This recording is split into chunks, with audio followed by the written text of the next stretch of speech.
Hello students, today we are going to learn a new topic that is called irrational numbers. We have completed exercise 1.1 till now and today I'll tell you about irrational numbers. Irrational numbers એટલે શું? પહેલા તો irrational numbers નું બીજું નામ છે non terminating, non repeating. હવે આ જે ટોપિક છે નોન ટર્મિનેટિંગ નોન રિપીટિંગ, એવી રીતે નોન ટર્મિનેટિંગ રિપીટિંગ પણ આવે અને એક ટર્મિનેટિંગ પણ આવે. તો એ જે ટોપિક છે તે એક્સરસાઇઝ 1.2 પછી છે, તો ત્યારે આપણે કવર કરીશું. બટ ઇરરેશનલ નંબર્સને બુકમાં પહેલાં આપવામાં આવેલું છે એટલે મેં તમને એનું સેકન્ડ નામ કહું છું કે that is known terminating non repeating. હવે નોન ટર્મિનેટિંગ કોને કહેવાય? કે જે નંબર ટર્મિનેટ નહીં થતું હોય દેટ ઇઝ કોલ્ડ ટર્મિનેટિંગ. એટલે કે જે નંબરનો એન્ડ આવતો નથી that is cold terminating, non terminating. And non repeating એટલે ગ્રુપ ઓફ નંબર જ્યારે રિપીટ નહીં થાય ત્યારે એને કહેવાય નોન રિપીટિંગ. એ હું તમને એક્ઝામ્પલ સાથે સમજાવીશ. હવે અહીંયા એની ડેફિનેશન લખેલી છે કે a number is called irrational if it can not be written in p by q where p and q are integers. એક નંબરને ઇરરેશનલ ક્યારે કહેવામાં આવે? જ્યારે એને પી બાય ક્યુ ફોર્મમાં તમે નહીં લખી શકો.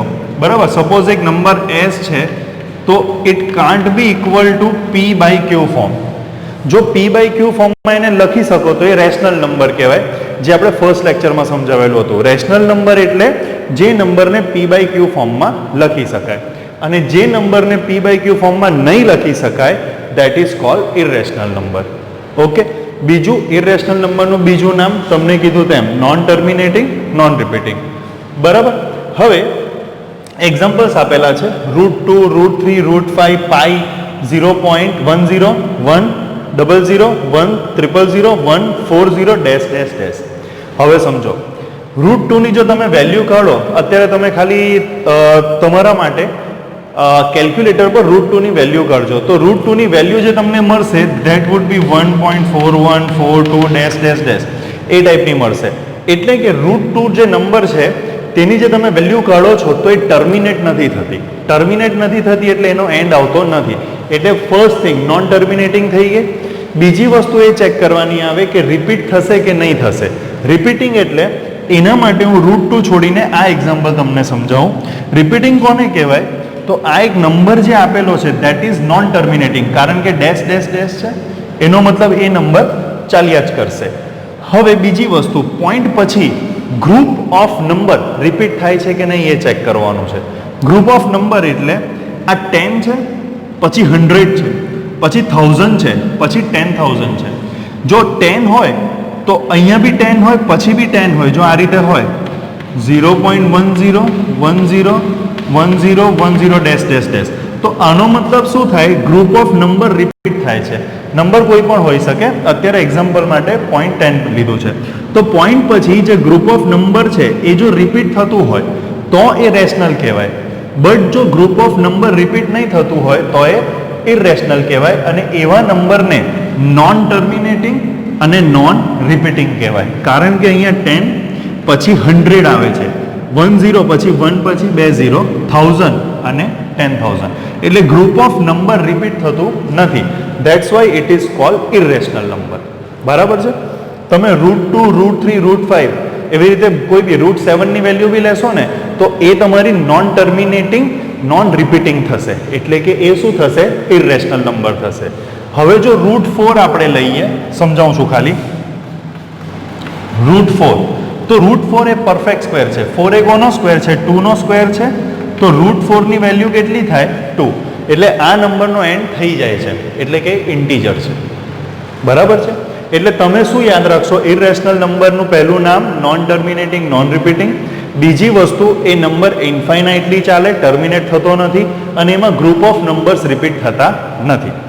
ધ્યાન રાખવાની બીજી બાબત જે છે, બીજી મેટર, કે પાઈ જે છે that is also an irrational number. કારણ કે પાઈનું શું થાય? વેલ્યુ ઇધર 22/7 ઓર 3.14 તમને લખીને આપે. બટ તમે જ્યારે 22/7 ને સોલ્વ કરો ત્યારે તમને જે વેલ્યુ મળશે ધેટ વુડ બી 3.14 સમથિંગ ચાલ્યા કરશે અને એમાં ગ્રુપ ઓફ નંબર રિપીટ થશે નહીં. That's why it is called irrational number. So pi is an irrational number. ધ્યાન રાખજો, ઘણીવાર પૂછાય છે. બરાબર? ઓકે. હવે નીચે એવું લખેલું છે, these two are your number line topics. Every real number is represented by a unique point on the number line. Real number એટલે કે જે નંબરની અંદર બધા જ નંબર આવી જાય, તેની અંદર ઇન્ટીજર પણ આવી જાય, નેચરલ નંબર પણ આવી જાય, હોલ નંબર પણ આવી જાય, ઇરેશનલ નંબર પણ આવી જાય અને રેશનલ નંબર પણ આવી જાય. એટલે દુનિયાનો એવો કોઈ બી નંબર હોય તો એ નંબરને તમે નંબર લાઇન પર એક યુનિક પોઈન્ટથી ડિસ્ક્રાઇબ કે રિપ્રેઝન્ટ કરી શકો છો. બરાબર? By a unique point on number line. બીજી વસ્તુ, એ જ વસ્તુને જો અલગ રીતે લખીએ તો every point on the number line, number લાઇનનો કોઈ બી પોઈન્ટ એ શું રિપ્રેઝન્ટ કરે છે? અ યુનિક રિયલ નંબર. એટલે કે એક જો મારી પાસે નંબર લાઇન છે, સપોઝ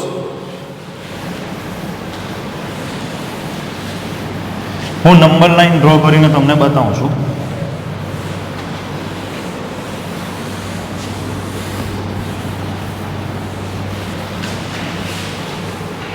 તો જોઈએ, આ એક નંબર લાઇન છે. અત્યારે સમજો, આ નંબર લાઇન પર હું 0 રાખું તો 0 શું છે? એક રિયલ નંબર છે, ઇન્ટીજર છે. બટ બધા જ નંબર કેવા નંબર કહેવાય? Real number. રિયલ નંબરની અંદર બધા જ નંબર આવી છે. તો એ નંબરને હું નંબર લાઇન પર પ્રેઝન્ટ કરી શકું. એટલે કે every real number is a unique point on the number line. એક પોઈન્ટ એ આપણને રિપ્રેઝન્ટ કરે છે. તે જ વસ્તુને જો આપણે અહીંયા, મેં સપોઝ અહીંયા કશું લખ્યું નંબર લાઇન પર કે ધેટ ઇઝ √2, સમજો તો √2 આ જે પોઈન્ટ છે તે શું આપણને પ્રેઝન્ટ કરે? એક રિયલ નંબર. એટલે કે every real number on the number line presents a unique point. અને second, every unique point on the number line represent a real number. બંને વસ્તુ એક જ છે બટ અલગ અલગ રીતે લખી છે. સમજ પડી? નંબર લાઇન પર કોઈ બી નંબર હશે તે રિયલ નંબર હશે અને એ રિયલ નંબરને એક પોઈન્ટથી પ્રેઝન્ટ કરવામાં આવે છે. એક પોઈન્ટ જ્યારે નંબર લાઇન પર પ્રેઝન્ટ થાય તો એ તમને રિયલ નંબર આપે છે. That is one of the same thing. બરાબર છે? One is the same thing. હવે ઇરેશનલ નંબર્સ જે છે એમાં આજે એક ઇરેશનલ નંબર લઉં તમને અને એને કઈ રીતે નંબર લાઇન પર રિપ્રેઝન્ટ કરવાનું છે તે સમજાવું. એ ઇમ્પોર્ટન્ટ ટોપિક છે. So how to represent irrational number on number line? How to represent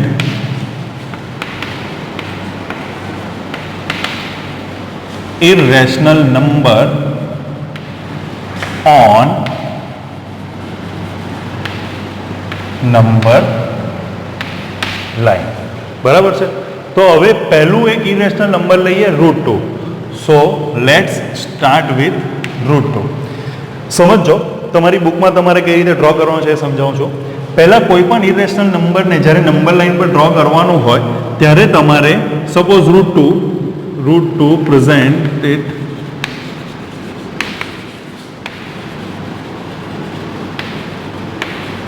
number line પર. તો પહેલાં તમારે સપોઝ કરવાનું છે 1 unit is equal two how many centimetre. તમે કંઈ પણ લખી શકો. Suppose 1 unit is equal two 3 centimetre. 1 unit બરાબર 3 સેન્ટીમીટર. હવે આ તમે જ્યારે લો છો 1 unit is equal two 3 centimetre, પહેલાં તમારે જો આ રીતે ડ્રો કરવાનું છે ને મને તમારે એ નોટ્સ મોકલવાની છે. 3 સેન્ટીમીટરની લાઇન ડ્રો કરવાની છે. આ 3 સેન્ટીમીટરની લાઇનને ઓરિજિનને O નામ આપીએ અને આને A નામ આપીએ. હવે આ લાઇન છે 3 સેન્ટીમીટરની, બટ 3 સેન્ટીમીટર આપણા માટે શું છે? 1 યુનિટ છે. તમે 4 સેન્ટીમીટર પણ લઈ શકો છો, પણ પછી 4 સેન્ટીમીટરની લાઇન ડ્રો કરવી પડશે. એટલે આ આપણા માટે 1 યુનિટ થયું. હવે લાવવાનું છે √2, તો એ કઈ રીતે થશે? 1.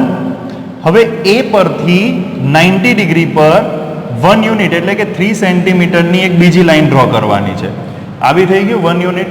1 યુનિટ એટલે કે 3 સેન્ટીમીટર. એટલે આ લાઇન 3 સેન્ટીમીટર, આ પણ 3 સેન્ટીમીટર. લખવાનું છે 1 બીકોઝ યુનિટ 1 છે.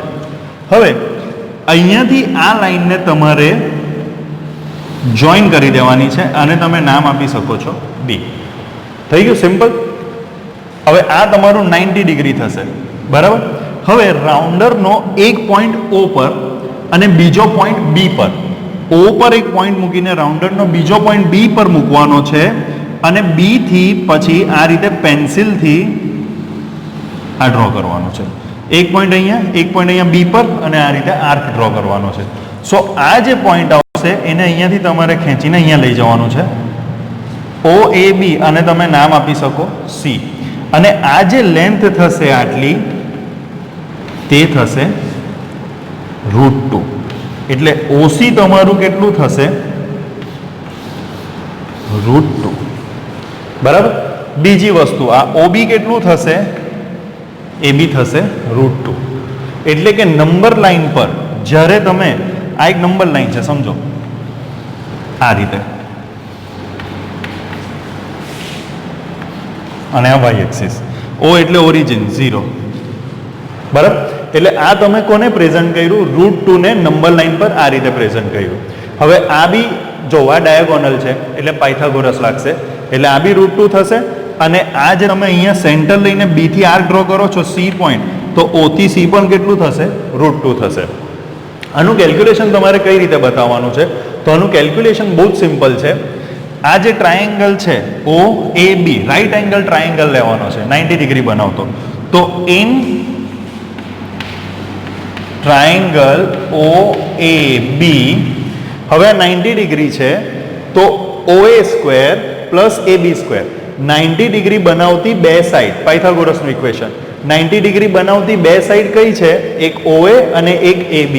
તો આ રીતે લખાશે OA² plus AB² is equal two, આ કેટલું થશે? OB² થશે. બરાબર. જો 90 ડિગ્રી બનાવતી બે સાઈડના સ્ક્વેરનો સમ ઇઝ ઇક્વલ ટુ ડાયાગોનલનો સમ. સમજ પડી છે? તો ડાયાગોનલ પછી લખાશે OA કેટલું છે? 1, તો 1². AB કેટલું છે? 1, યુનિટ જ લખવાના છે, 1² 1² 1 પ્લસ 1² 1, તો આ કેટલું થશે? 2 થશે. હવે OA² plus AB² OA² plus AB²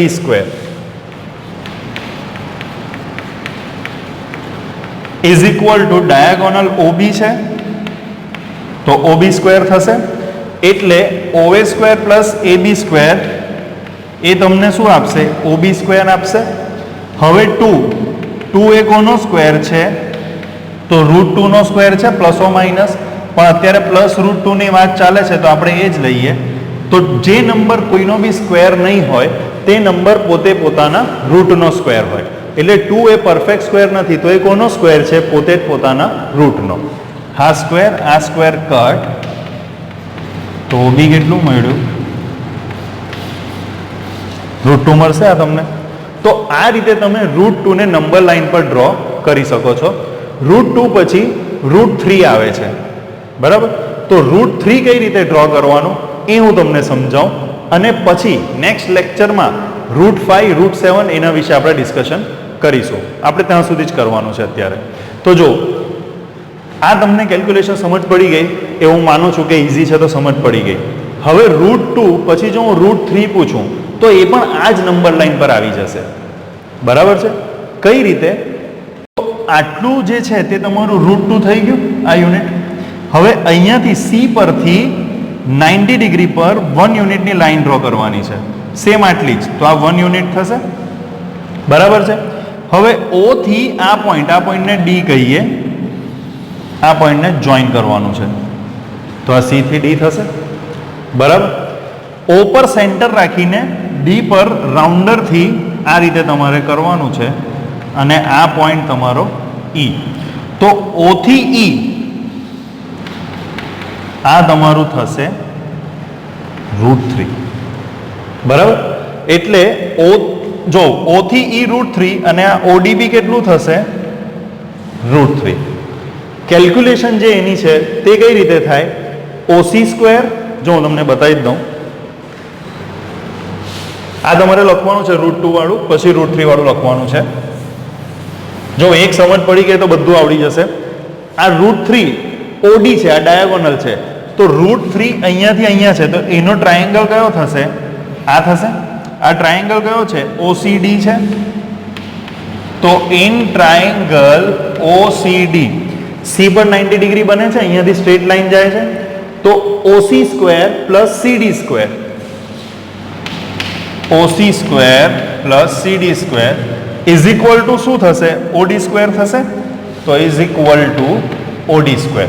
આ પાયથાગોરસનું ઇક્વેશન 90 ડિગ્રી બનાવતી બે સાઈડના સ્ક્વેરનો સમ ઇઝ ઇક્વલ ટુ ડાયાગોનલનો સમ. OC કેટલું છે? √2 છે, અને આ CD એ તો 1 જ યુનિટ લીધેલું છે એટલે કે 1 યુનિટ એટલે કે 3 સેન્ટીમીટર. હવે આ તમારું √2 આટલું O થી C, તો √2 square plus 1 square is equal to OD square. OD square પછી મળશે એટલે જે √3 લખેલું છે તે.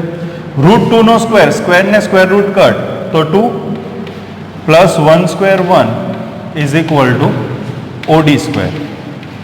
તો OD square is equal two 3 થશે. 3 એ કોનો સ્ક્વેર છે?